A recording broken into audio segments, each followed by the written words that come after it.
όχι. Το φαρδένεις τόσο πολύ που κάποια στιγμή δεν αντέχεις. Ορταίνει το μάτι και μετά δεν θες να φας. Αυτό. Να πω εγώ τι συνοδευτικά έκανα στο χριστουγεννιάτικο τραπέζι. Έκανα μια τάρτα μανιταριών σεφ, καταπληκτική. Με τυριά, με μανιτάρια και με στραγκόν μέσα. Και αυγό και κρέμα. Ναι, και κρέμα γάλακτος. Ωραίο. Μαγική. Ναι, φανταστική. Να κρατήσω κάτι από αυτό που είπατε, σεφ.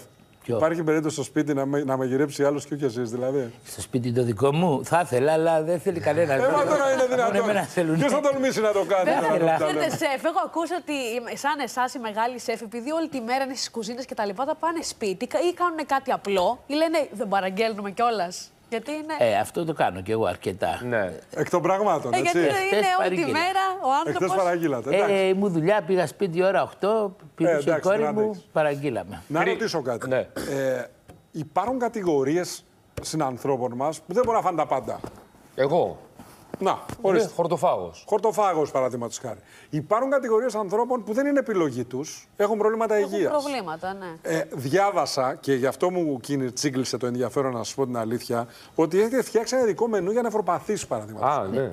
Έχω γράψει ένα βιβλίο. Έχετε γράψει βιβλίο γι' αυτό. Ναι. Για δείξτε μας το βιβλίο. Είναι μαζί με την νεφροϊατρική ένα βιβλίο για νεφροπαθείς. Να το δείξουμε λίγο. Δείξτε το λίγο στην κάμερα. Έλα. Δείξτε το λίγο στην κάμερα, σας παρακαλώ. Ευχαριστώ. Μπράβο. Λοιπόν, γιατί... είναι με την νεφροϊατρική. Είναι πολλοί άνθρωποι που τους Να ρωτήσω αυτό. κάτι.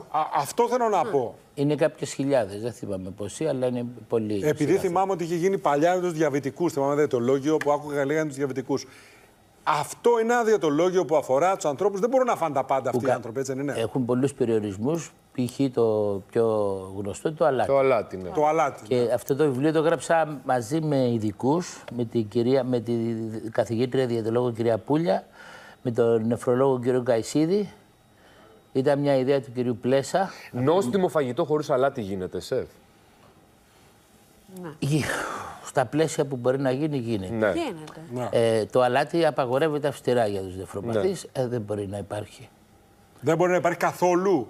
Π.χ. εγώ θα σας πω κάτι τώρα, χρειάζεται να λέμε προσωπικά, αλλά εγώ δεν μου αρέσει καθόλου το αλάτι. Δεν τρώω αλάτι. Α, ναι. Ναι, σχεδόν καθόλου. Μια χαρά είστε. Έχω μάθει δηλαδή και.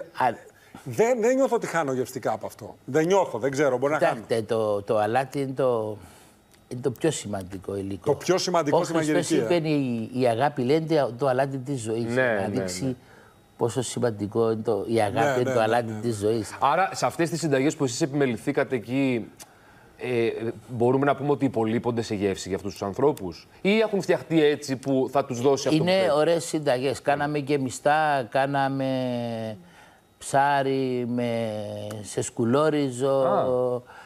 Κάνουμε πολλά πράγματα όσα επιτρέπονται και η προσπάθεια είναι να το εμπλουτίσετε όλο αυτό. Να έχει και ένας νεφροπαθής δηλαδή ωραίες συνταγές για να μπορεί να κάνει. Έχουμε βάλει και γιορτινές συνταγές. Δηλαδή μπορούν να βρουν στο βιβλίο και γιορτινές συνταγές. Για αυτές τις μέρες. Και γιορτινές συνταγές. Παιδιά, είναι και θέμα υγείας. Είναι πολλά σπίτια που ξέρω. Που ας πούμε και εμείς δεν μπορεί να φας λουκάνικο. Από επιλογή. Δεν μπορεί να φας. Αν θυμάμαι καλά, όχι. Γιατί έχει πολύ αλάτι. Οι συνταγές που έχετε εκεί μέσα για τους νεφροπαθείς είναι αυτό που λέμε περιπλοκές ή είναι απλές συνταγές σε καθημερινά φαγητά, ρε παιδί μου? Έχει πιο απλές, έχει και πιο πολύπλοκες. Έχει γλυκά, μαρέγκες με κρέμα καρύδας. Το γλυκό της πρωτοχρονιάς ποιο είναι? Δηλαδή ένα πλήρες μενού. Για μένα ή γιατί? Στο πρωτοχρονιάτικο τραπέζι τι γλυκό να φάω, πέρα από τη βασιλόπιτα? Τι προτείνετε? Ένα που μου αρέσει πολύ, γλυκό παραδοσιακό, είναι το Mont Blanc, το λευκό βουνό, που είναι μαρέγκα με σαντεγί και κρέμα καστάνο. Ελαφρύ αυτό το γλυκό, η μαρέγκα συνήθως είναι αφρόστιχο μας. Όλο ζάχαρη. Και κάτι σοκολάτα, σεφ. Και για εμάς που αγαπάμε τη σοκολάτα. Σοκολατένιος κορμός, μου αρέσει πολύ, το αγαπημένο μου χριστουγεννιάτικο. Για την ψυχολογία μου, το γεγονός ότι έχει σταματήσει να μ' αρέσει η μαύρη σοκολάτα και μ' αρέσει η άσπρη σοκολάτα πλέον σημαίνει κάτι. Με τα χρόνια μου άρεσε πολύ η σοκολάτα. Και πλέον μου αρέσει μόνο. Αρχίζω και πηγαίνω στα λευκά περισσότερο. Η λευκή σοκολάτα. Λευκή σοκολάτα και λευκά γλυκά. Δεν θα γίνουμε φίλοι εμείς.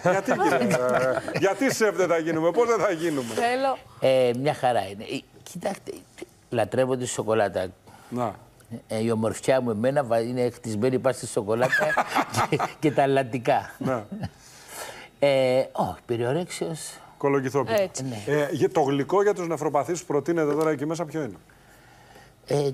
Η μαρέγκα με κρέμα καρύδας.